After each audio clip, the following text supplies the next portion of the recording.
Nicola Resmi was a medieval scholar who lived from 1320 to 1382, so that's 14th century, and he proposed that speed is proportional to time for a falling object released from rest. What should a graph of speed versus time look like for this proposal? So we've been introduced before in this class to this notation that if I write v and this proportional to symbol, that this means speed.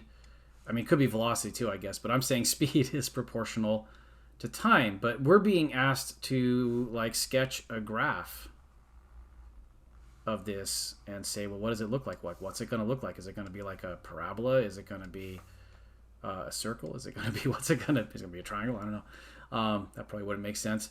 But what should it look like? Well, I think the thing to remember is that anytime you have a proportion statement, that always means there's going to be some constant that relates these two. So I've often used k in the past for that. Although I would say, what if instead I used a for acceleration, right? Because would that make sense? Well, if you divided both sides by t, I'd say a is equal to v over t. That kind of reconciles with the definition of acceleration that we have. So an interpretation of this is you could say, well, a graph of this right here, v versus t, is kind of like similar, like the analogy I would make. Oops, that didn't turn out quite very well there.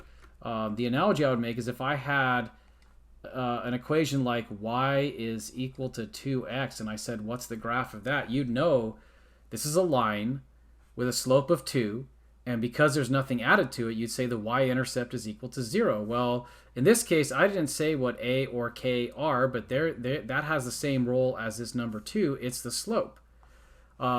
V is the speed, which is the dependent variable, and t is time, which is the independent variable. So the sketch I'd probably draw is I'd have a line that goes through the origin and has some slope. And in that sense, the understanding that I have is the recognition, if this a really is acceleration, it's the slope of this line is that acceleration. So I think maybe that's good enough for what's being asked here. I'm not asking anything too specific.